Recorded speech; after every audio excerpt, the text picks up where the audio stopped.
World की one of the biggest deals, most anticipated deal, most anticipated news, most viewing news international media के अंदर, जिसके अंदर खलबली मची हुई है। क्या ट्विटर सोशल मीडिया का होगा? इलॉन मस्क या फिर बड़े बड़े बिलियनर्स क्या सोच रहे हैं इस चीज़ को लेकर? एक्विजिशंस कैसे हो रही हैं? कैसे सीईओस को फायर किया जा रहा है? और इंडिया क्या करेगा अपने सोशल मीडिया फ्यूचर को लेकर?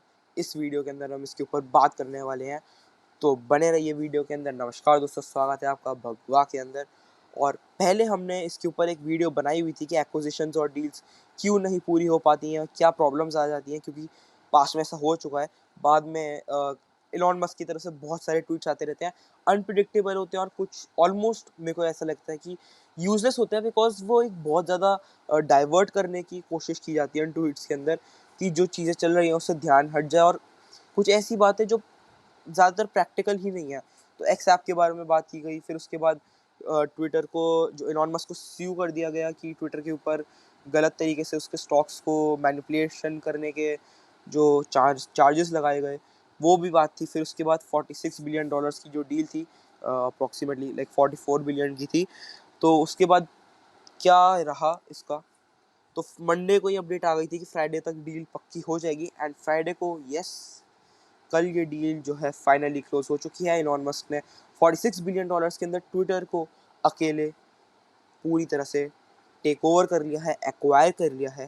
लाइक फुल पेमेंट होने वाली है, और ये डील भी पूरी तरह से हो गई है, और फाइनली एक्विजिशन भी हो गई है, लीगली भी जितनी चीज़ें हैं, डॉक्यूमेंट्स वगैरह सब हो चुके हैं। और भाई साहब, इलॉन मस्क ट्विटर के हेडक्वार्टर्स के अंदर भी आ चुके हैं। लाइक हर चीज़ हो रही है बिल्कुल एक तरह से। अब तो ओनर है ही, तो हर चीज़ अब कर रहे हैं। पहले की तरह नहीं है कि अभी है अभी नहीं है, अभी है अभी नहीं है। नहीं, अब भाई फाइनली है। और उसके बाद 46 बिलियन डॉलर्स की ये रकम बहुत बड़ी है।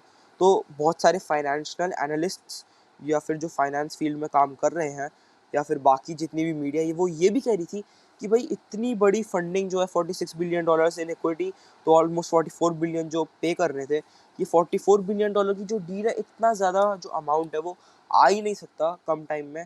और इतनी बड़ी जो अमाउंट है उसको इकट्ठा करने के लिए, लिक्विडिटी में लाने के लिए, फिर उसको देने के लिए बहुत चीज़ें करनी पड़ेगी। तो उसके लिए भी एक तरह से पूरी तरह से मीडिया को एक्सप्लेन करते हुए, जस्टिफाई करते हुए, ये डील के लिए भी जो है उनकी तरफ से आ चुका है कि भाई मीडिया ने भी अपने आप निकाल ही लिया। तो रीयूटर्स ने ये चीज़ पब्लिश की थी। तो देख, अगर ध्यान से देखें तो 13 बिलियन डॉलर्स तो बेसिकली इसमें डेप्थ ले रखा है बैंक से। तो बहुत बड़े बड़े बैंक से लोन पे ये अमाउंट ले रखा है। उसके बाद कैश बहुत सारा, जो recent Tesla stakes, like 20 billion dollars के टेस्ला के स्टेक्स बेचे गए हैं सिर्फ ट्विटर को खरीदने के लिए, जो कि obviously like over valued price पे बेचे गए थे, तो फ़ायदा ही है। बट फिर भी 20 बिलियन डॉलर्स के जो स्टॉक प्राइस है, ये सेल किया गया, फिर ट्विटर को एक्वायर किया गया। तो 20 बिलियन डॉलर आसान बात तो नहीं है स्टेक को बेचना। फिर उसके बाद बैंक से डेब्ट भी लिया, और मस्क की फ्रैक्शन से कुछ 2.4 बिलियन डॉलर्स भी आए। तो ऐसी पूरा ये जो फंडिंग है, ये इस तरह से, अगर आप पॉज करके देखना चाहते हो, तो इस तरह से पूरी जो फंडिंग है उसके अमाउंट को इकट्ठा किया गया। उसके बाद ये ट्वीट आया, the bird has been freed, मतलब द बर्ड इज़ फ्रीड, यानी कि जो ट्विटर की जो बर्ड है वो उसके पुराने एडमिनिस्ट्रेशन से फ्री हो चुकी है। जो उनके पहले इन्वेस्टर्स वगैरह सब कुछ, एक तरह से ट्विटर की जो चिड़िया है वो उड़ चुकी है, इनका कहना ये है, जबकि ये इंडिविजुअली ओन कर रहे हैं ट्विटर को। फिर उसके बाद कुछ ऐसे भी ट्वीट्स हैं कि comedy is now legal on Twitter. तो बेसिकली, हालांकि ये कोई छोटा ट्वीट है, बट इसको अगर मैं लॉन्ग फॉर्म में एक्सप्लेन करूँ, तो पहले भी डोनाल्ड ट्रंप जैसे बड़े बड़े प्रेसिडेंट्स के अकाउंट भी ट्विटर ने बैन किए गए थे। तो ट्विटर की जो एडमिनिस्ट्रेशन है, जो बैन करती थी, जो काउंसिल है, जो ये सब बैन कर देती थी बड़े बड़े लोगों के अकाउंट्स, और बहुत सारे ऐसे अकाउंट्स जो कि जिन्होंने ट्वीट कर रहे थे, चाहे कुछ गलत ट्वीट नहीं करा हो, बट ट्विटर उस टाइम पे, ट्विटर की काउंसिल बहुत ज़्यादा बायस थी, और ट्वीट्स को बिना किसी वजह के, बस उनके जो आइडियोलॉजी उससे नहीं मिल रहा तो ख़त्म कर दो बेसिकली। क्योंकि उनके कुछ इन्वेस्टर्स या फिर फंडर्स ऐसे थे कि अगर उनके हिसाब से ना चलता ट्विटर, तो शायद टिक भी नहीं पाता। तो ट्विटर एक टाइम बहुत ज़्यादा बायस था। फिर उसके बाद ट्विटर बहुत धीरे धीरे लीनियंट हो गया, क्योंकि ट्विटर की एडमिनिस्ट्रेशन बदली, सीईओज बदले।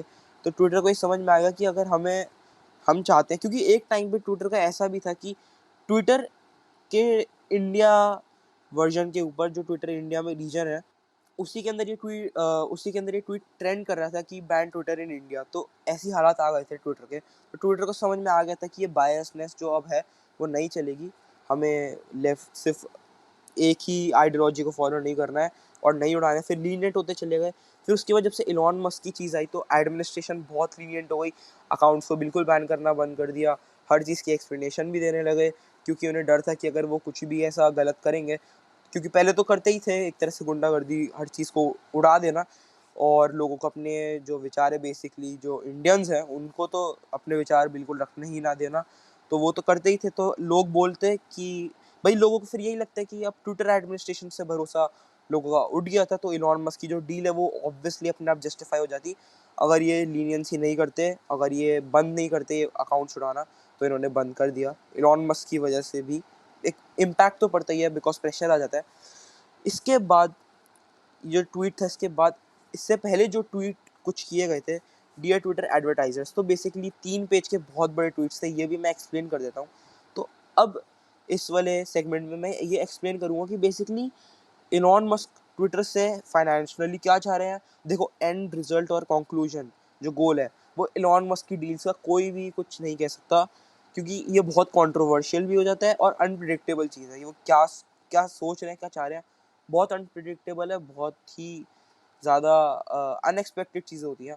तो उसके अंदर हम कोई कैलकुलेशन कर ही नहीं सकते। बट अगर हम सिर्फ फाइनेंशियली देखें कि इस ट्वीट से या फिर जितनी भी बातें हो रही हैं, हालांकि इलॉन मस्क के द्वारा कुछ ऐसी चीज़ें, ऐसी बातें की जाती हैं जो कि बिल्कुल भी रेलेवेंस नहीं रखती है और जानबूझ के डिस्ट्रैक्ट करने के लिए जाती है, क्योंकि अभी इलॉन मस्क ने ये भी ट्वीट करा था कि जितने भी अकाउंट्स हैं उनको वापस लिया जाएगा। जैसे बहुत सारे, जैसे ट्रम्प के अकाउंट है या फिर मीडिया एक्टिविस्ट के अकाउंट्स है, वो बैन कर दिए गए थे। तो इलॉन मस्क ने ये भी ट्वीट करा था कि हम इन्हें वापस ले आएंगे। और बहुत सारे ऐसे अकाउंट्स हैं जो कि छोटी छोटी चीज़ों के कारण बैन हुए थे, उन्हें भी वापस लेंगे। साथ ही साथ अब जो जितने भी, जैसे पहले के टाइम पे लोग पॉलिटिकली कोई जोक करते थे और अगर वो ट्विटर के आइडियोलॉजी से नहीं मिलता था तो बैन हो जाते थे। तो मस्क ने ये भी एक्सप्लेनेशन दिया कि अब हम ऐसा नहीं करेंगे। उससे पहले ये ट्वीट भी आया है, डियर ट्विटर एडवर्टाइजर्स। तो इससे कुछ अंदाज़ा लगा सकते हैं फाइनेंशियली क्या ट्विटर में होने वाला है। तो एक्सप्लेन करता हूँ कि इसके अंदर ये समझाया गया है कि ट्विटर बेसिकली वो चाहते हैं कि ट्विटर एडवर्टाइजर जो भी हैं वो कह रहे हैं कि भाई ट्विटर पे एडवर्टाइज करो। अब ट्विटर एक बहुत ओपन प्लेटफॉर्म होने वाला है जहाँ पे आप आराम से कोई भी बात कह सकते हो, कोई भी बात रख सकते हो। और बेसिकली अब ट्विटर पे एडवर्टाइज करना बहुत इम्पैक्टफुल होगा। तो देखो, ये जो चीज़ थी ये तो इलॉन मस्क की तरफ से की गई थी, बट अब ओपिनियन बेस्ड मैं बात बताता हूँ। जो ट्विटर है उसके पास एक बहुत वाइड ऑडियंस है, बट ये ऑडियंस मेनली इनएक्टिव हो जाती है क्योंकि ट्विटर ज़्यादातर एक प्रोफेशनल तरीके से इस्तेमाल किया जाता है। सो बेसिकली अगर एकदम प्रोफेशनल सोशल में चाहो तुम कि एकदम प्रोफेशनल सोशल मीडिया क्या है, तो वो लिंक्डइन है। और एकदम कैजुअल क्या है, तो वो बेसिकली इंस्टाग्राम है। सो इस टाइम पे तो लाइक फेसबुक था, बट अब एक तरह से इंस्टाग्राम है। तो इंस्टाग्राम एंड लिंक्डइन, इनमें ये है कि इंस्टाग्राम बिल्कुल कैजुअल है, अगर कोई आप कहीं बाहर जा रहे हो, कहीं भी घूमने जा रहे हो तो इंस्टाग्राम चूज़ करोगे आप। और अगर आप बिल्कुल प्रोफेशनल बातें करना चाहते हो तो लिंक्डइन है। बट बीच में कहीं ट्विटर अटका हुआ था, क्योंकि ना तो लोग ट्विटर पे कैजुअल चीज़ें करते थे, ना ट्विटर पे लोग पूरी तरह से प्रोफेशनल बातें करते थे। तो ट्विटर पे एक ऐसा प्लेटफॉर्म था जहाँ पे एक अलग ही टाइप के लोग, बस अगर कोई प्रॉब्लम हो तो उसके बारे में शेयर करना, यहाँ पे कहीं दिक्कत हो गई हो या कुछ उनके विचारधारा हो, बेसिकली थॉट्स हो, उससे ट्वीट करना, इस काम के लिए ट्विटर को यूज़ किया जा रहा था। अब बेसिकली इलॉन मस्क का प्लान, ओपिनियन बेस्ड बता रहा हूँ, ये है कि अब ट्विटर को थोड़ा थोड़ा ज़्यादा कैजुअल सोशल की तरफ लिया जाए, क्योंकि जितना ज़्यादा ट्विटर या फिर कोई भी सोशल प्लेटफॉर्म कैजुअल यूज़ में आएगा कि लोग कहीं पे भी जा रहे हैं, कुछ भी कर रहे हैं और वो चीज़ ट्वीट कर रहे हैं, या फिर ट्विटर के ट्विटर के अंदर कैजुअली एक्सप्लोर कर रहे हैं चीज़ों को, बजाय कि ट्विटर को बिल्कुल ही प्रोफेशनल तरीके से यूज़ करने के, तो उससे क्या होगा कि यूजेज बढ़ेगी। और जितनी ज़्यादा यूजेज बढ़ेगी उतने ज़्यादा फिर एक्टिव यूज़र्स बढ़ते जाएंगे, क्योंकि ट्विटर के पास अभी बहुत इनएक्टिव है। लाइक कोई 15-20 दिन में या 1 महीने 2 महीने में एक ट्वीट कर दे बस, फिर उसके बाद वो फिर इनएक्टिव हो जाते हैं इंस्टा पे, स्टोरीज वगैरह ये सब। तो अगर ये चीज़ हो जाती है कि ट्विटर को एक कैजुअल प्लेटफॉर्म की तरह कन्वर्ट कर दिया जाता है, तो फिर ट्विटर के ऊपर व्यूअरशिप बढ़ेगी, उससे एडवर्टाइजर्स को एक्टिव यूजर्स मिलेंगे और साथ ही साथ एंगेज यूजर्स मिलेंगे, तो एडवर्टाइजर्स और ज़्यादा पैसा देंगे। तो इससे ट्विटर फाइनेंशियली ग्रो बहुत ज़्यादा होगा अगर ट्विटर को थोड़ा सा कैजुअल सोशल प्लेटफॉर्म की तरफ ले जाया जाए तो। बट मस्क ने ये भी ट्वीट करा कि ये बिल्कुल ही कैजुअल नहीं बन सकता, और जो कि बनना भी नहीं चाहिए, क्योंकि वरना फिर इंस्टाग्राम की तरह बहुत ज़्यादा कैजुअल भी दिक्कत है। बट जिस डायरेक्शन में जा रहे हैं, तो फाइनेंशियली ये चाहते हैं कि एडवर्टाइजर से इन्हें पैसा आए, तो अर्निंग सोर्स पहले से ही मस्क देख के चल रहे हैं। इसके बाद जो अगली चीज़ है वो है कि ट्विटर पे जैसे ही इन्होंने फ्राइडे को ही ओन करा, एंड फ्राइडे को ही पराग अग्रवाल सीईओ और जो मेन ट्रस्ट मेंबर है जिनका नाम है विजया गदे। तो बेसिकली विजया गदे बहुत बड़ी ट्विटर की जो ट्रस्ट काउंसिल है उसकी हेड थी, तो और भी बहुत सारी चीज़ें। और पराग अग्रवाल तो ऑब्वियसली सीईओ, तो टॉप मोस्ट पे जो टॉप 2 पे थे पराग अग्रवाल एंड देन विजया गडे। तो ये जो टॉप पे थे ना, इनको तुरंत जैसे ही इलॉन मस्क ने ओन करा ट्विटर को, डील साइन हो गई, खत्म, paper work done, officially own. तो उसके बाद दोनों को फायर कर दिया गया। तो ये पहले की कुछ फोटोज हैं उनकी कि भाई बिल्कुल भी ये भी ना खुश थे इलॉन मस्क की ट्विटर उससे, और जैसे ही मस्क बने तो सीईओ को भी फायर कर दिया गया और साथ ही साथ ट्रस्ट हेड को भी फायर कर दिया गया। और कहा जाता है कि विजय गाधे ही डोनाल्ड ट्रंप के अकाउंट के पीछे, जो बैन हुआ था डोनाल्ड ट्रंप का अकाउंट, उसके पीछे विजय गाधे ही थी। तो इसलिए बहुत सारी रीजंस बताए जा रहे हैं इनको निकालने के, बट पराग अग्रवाल और विजय गदा को निकाल दिया गया, तो दोनों ही इंडियंस हैं। और क्योंकि दोनों दोनों ही टॉप 2 में आते थे जो ट्विटर की एडमिनिस्ट्रेशन है उनमें, तो दोनों को ही निकाल दिया गया। उसके बाद पराग अग्रवाल का ये बताया जा रहा है कि बेसिकली पराग अग्रवाल ने अभी तक अपना जो ट्विटर प्रोफाइल है उसके अंदर कुछ भी अपडेट नहीं करा है। तो अभी भी उन्होंने सीईओ ट्विटर ही लिख रखा है। तो लोग कह रहे थे या तो ये फेक न्यूज़ है, बट ऑफिशियली तो यही कहा जा रहा है कि मीडिया की तरफ से कि इलॉन मस्क ने फायर कर दिया है। बाकी अपडेट कुछ भी पराग अग्रवाल ने अभी तक अपने अकाउंट पे नहीं करा है। अब सबसे ज़्यादा मेन बात कि भारत क्या चाहता है। सो देखो, जब तक ट्विटर बायस था तब तक भी ठीक था, बट ट्विटर की जो एडमिनिस्ट्रेशन थी, जो इन्वेस्टर्स थे और फाउंडर्स थे, बहुत सारे लोग ट्विटर से जुड़े हुए थे। तो ट्विटर कोई भी एक सोल ऑर्गेनाइजेशन का नहीं था, सोल बंदे का नहीं था। बहुत बड़ी बहुत सारी ऑर्गेनाइजेशंस के अंदर था, इन्वेस्टर्स के अंदर बटा हुआ था, फाउंडर्स के अंदर बटा हुआ था, एम्प्लॉयज़ के अंदर बटा हुआ था। तो ट्विटर की जो ओनरशिप थी वो बहुत ज़्यादा डाइवर्स थी, बहुत ज़्यादा।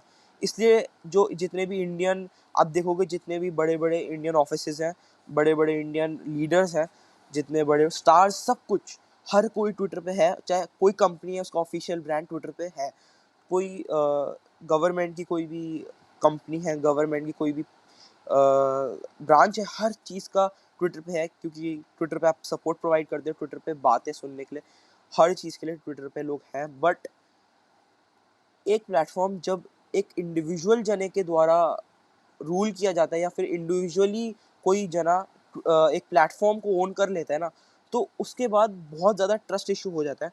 सो बेसिकली क्या है कि इतने टाइम से हालांकि ट्विटर बायस था, बट डाइवर्स सिस्टम था, तो कोई भी पूरी तरह से कंट्रोल नहीं करता था। तो मान लो कोई पहले के टाइम पे अगर हम नेशनलिस्ट ट्वीट्स करते थे या फिर भारत प्रेमी ट्वीट्स करते थे ट्विटर पे, तो हटाए दिए जाते थे। बट तब भी लोगों ने ट्विटर यूज़ करना बंद नहीं करा, लीडर्स ने ट्विटर यूज़ करना बंद नहीं करा।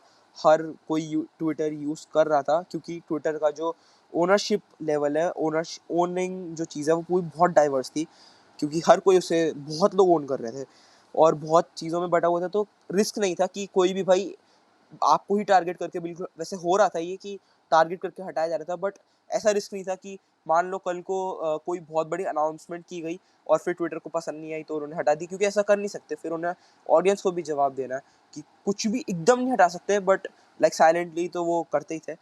तो इस वजह से ट्विटर से नहीं हटे थे। बट अब एक जने के हाथ में इतना बड़ा प्लेटफॉर्म है, तो एक तरह से भारत के किसी भी इंसान को, क्योंकि हर भारत की जो बड़ी बड़ी जो डिक्लेरेशन अनाउंसमेंट है ट्विटर पे होती है लीडर्स की तरफ से, तो इतनी बड़ी जो चीज़ है वो एक जने के हाथ में नहीं दे सकते। तो बेसिकली अब यही रहेगा कि जितने भी भारत के जो लीडर्स हैं, जो ऑर्गेनाइजेशंस हैं, वो यही प्रेफर करेंगी वो ट्विटर से हट जाए।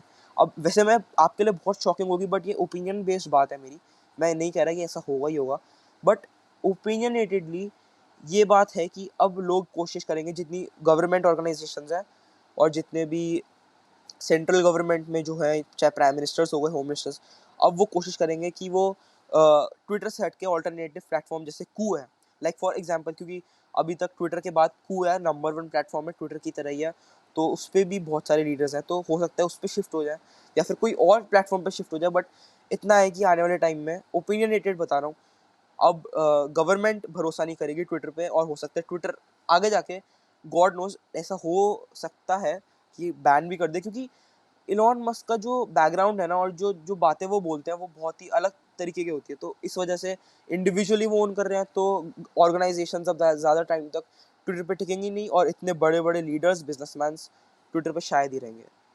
तो यही था पूरा इस वीडियो के अंदर, इस एपिसोड के अंदर। अगर पसंद आया तो लाइक करें, चैनल पर नए सब्सक्राइब करें, मिलते हैं नेक्स्ट वीडियो के अंदर, तब तक के लिए।